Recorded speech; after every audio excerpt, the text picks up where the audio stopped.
नमस्कार साथीहरू, स्किल्ड नेपाली च्यानलमा तपाईहरुलाई हार्दिक स्वागत छ।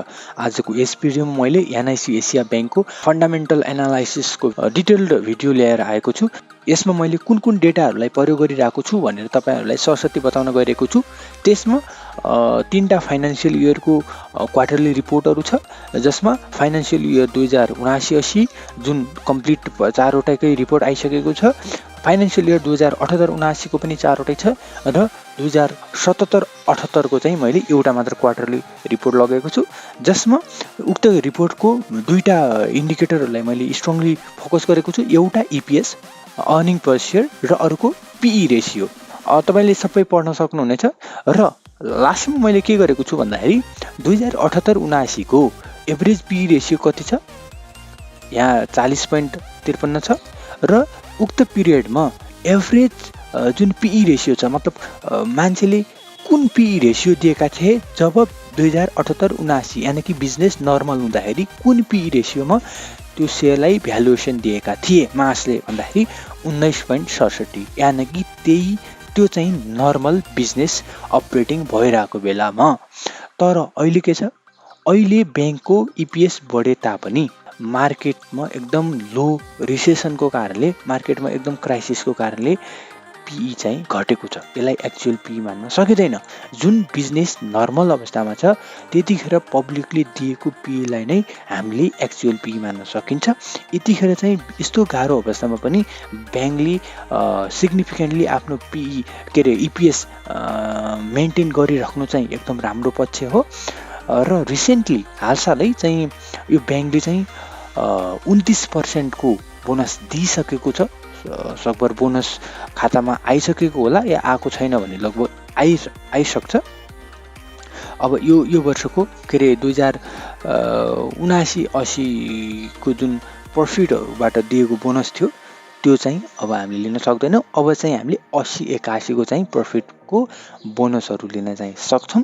र यसको फाइनान्शियली कुरा त यो भयो। र त्यसपछि अहिले धेरैलाई लाग्छ कि यसको एक्चुअल ईपीएस 31-18 हो कि 40-22 हो। बोनस दिनुभन्दा अगाडि चाहिँ 40-22 हो। बोनस दिइसकेपछि चाहिँ यसको पेड अप क्यापिटल बढ्छ, यानी कि नम्बर अफ शेयरहरु बढ्छ। त्यसकारण शेयर बढिसकेपछि यसको प्राइस कम हुन्छ। र कतिले कम हुन्छ भन्दाखेरि त्योलाई 1.29 ले डिभाइड गर्नुपर्छ अनि ईपीएस चाहिँ 31.18 हुन आउँछ। र एनआईसी एसियाको चाहिँ अहिले के कस्तो छ अवस्था भन्दाखेरि ब्रान्चेसहरु ओभरअल देशमा 359 वटा ब्रान्चेसहरु छन्। 81 वटा ब्रान्चलेस बैंकिङमा चाहिँ बीएलबी छन्। 102 वटा एक्सटेन्सन काउन्टर्सहरु रहेका छन् र देशभरि 473 वटा एटीएमहरु रहेका छन्। अब यो बैंकको के कस्तो छ चार्टको बारेमा पनि हेरिहालौं सरसर्ती। अहिले चाहिँ रिसेन्टली चाहिँ तपाईको 542 मा, अहिले रिसेन्टली 542 मा चाहिँ क्लोज भएको थियो। र त्यो भन्दा अगाडि चाहिँ 518, 516 त्यस्तोबाट अहिले चाहिँ अलिकति बढेकै हो। ब्याज दर अहिले चाहिँ अलिकति बैंकरले घटाछन्, त्यसकारण यो बढेको हो। किनभने ब्याज दर र शेयर मार्केटको रिलेसन ठ्याक्कै उल्टो हुन्छ। यदि ब्याज दर मार्केटमा घट्न थाल्यो, बैंकहरुले ब्याज दर घटाए भने चाहिँ मार्केट बढ्ने हो, र ब्याज दर बढाए बैंकहरुले भनेपछि मार्केट ठ्याक्कै घट्ने हो। यो उल्टो रिलेसन हुन्छ ब्याज दर र मार्केटमा। ओके हो, त्यति बुझिसकेपछि चाहिँ अब यसको के कतिको गिरावट आथ्यो भन्दाखेरि यसमा हाईएस्टमा चाहिँ 800-900 जति पनि गएको छ। हेर्नुस् अहिले 833 छ। अब 852 सम्म गएको शेयर अहिले चाहिँ 542 मा अवेलेबल छ भनेर हामीले बुझ्न सक्छौं। अब किन हामीले यो बैंकमा इन्भेस्ट गर्ने हैन?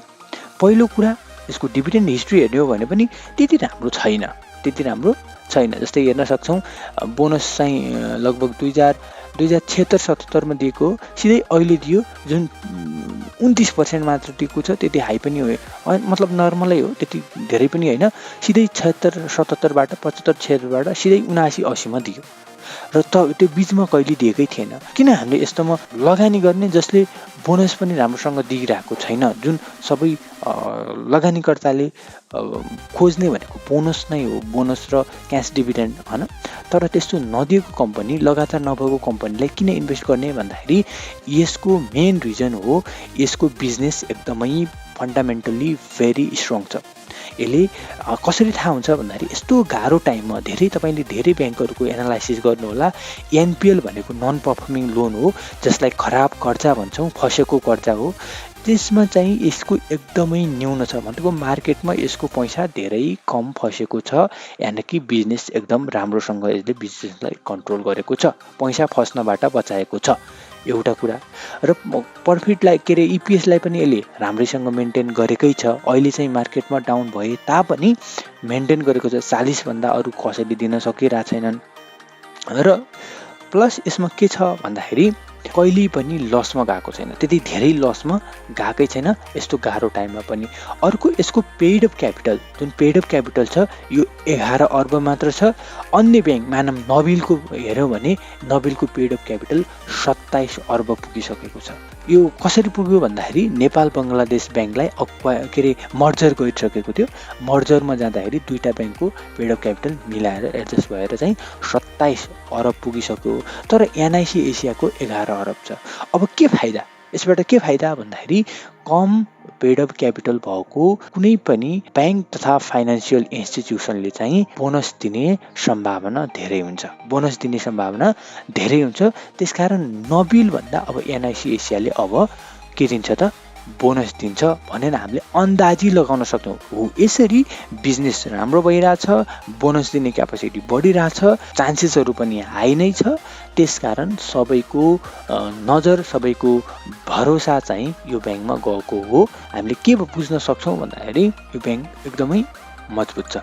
र अब सोचौँ, मानौँ 2078-79 को जस्तै पब्लिकले एउटा भरोसा गरेर जुन हिसाबले जुन पीईमा मान्छेले खरिद गरिरहेका छन् त्यसको एभरेज त 1967 हुन आउँछ, लगभग 20 जति छ हैन। र अहिलेको 79-80 को फाइनेन्सियल रिपोर्ट अनुसार एभरेजमा हेर्ने हो भने यसको त कति छ 50.97, लगभग 51 को इपिएस छ। हो, यस्तो 51 को इपिएसलाई 20 जतिको एउटा के छ पीई दिए भने यो यस्तो मार्केट नर्मल हुँदाखेरि यो ब्याङ्कले कति दिन्छ? यो हाई होइन, पुलिस अवस्थामा भनेको छैन, एकदम नर्मल मार्केट। अब नर्मल हुन कति टाइम लाग्छ हामीले भन्न सक्दैनौँ, तर नर्मल भएपछि यसले दिन सक्ने के हो त भन्दाखेरि हामीले फर्मुला लगाएको छौँ, जुन यो र यो दुईटा मल्टिप्लाई गरेर जुन हुन आउँछ कति 777। तर यो डाइरेक्ट मल्टिप्लाई गर्न त मिल्दैन, डाइरेक्ट मल्टिप्लाई गर्यो भने त धेरै हुन्छ।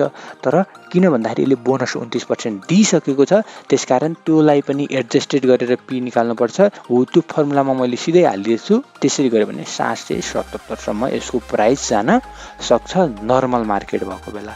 मानम त्यति राम्रो हुन सकेन, पी 50 को दिएन भने पनि 45 को त आरामले आउँछ, 45 को आरामले आउँछ। त्यो हिसाबले गर्ने हो भने चाहिँ 697 हुन आउँछ, जुन 700 को हाराहारीमा हो। यसरी हेऱ्यो भने हामीले चाहिँ लगभग 43 देखि 29% प्रफिट कमाउन सक्छौँ। हो, यसरी हामीले यसमा लस हुने चान्स चाहिँ एकदमै न्यून छ है। लस कति होला, मैले यो ब्याङ्कमा इन्भेस्ट गरेँ भने कति लस हुन सक्छ भनेर अन्दाजी चाहिँ गर्यो भने लस खासै केही पनि छैन। भएमा 2-4% हो, एकदमै मार्केट डाउन गयो भने 2-4% भन्दा बढी त जाँदैन। अपर पोटेन्सियल माथि जाने चाहिँ पोटेन्सियल चाहिँ निकै हाई छ। 2-3 वर्षमै मार्केट त नर्मल हुनु नै छ, जसरी पनि 2-3 वर्षको दौरानमा 43% को एउटा प्रफिट कमाउनु भनेको सामान्य होइन। जुन नर्मल ब्याङ्कहरूले कति दिन्छन्, एफडीमा 10 दिन्छन्, 2 वर्षमा कति दिन्छन्, 20 दिन्छन् हैन। अब मानम फेरि बोनस दिलारे 43 त मिनिमम हो के, मैले जे जस्तो भने पनि 43 त मिनिमम हो। 2-3 वर्षसम्म होल्ड गर्यो भने चाहिँ यसले 50% भन्दा बढी बनाउँछ। मानम 43% देखि लगेर तपाईको 50-60% सम्म पनि आउने सम्भावना देख्छु।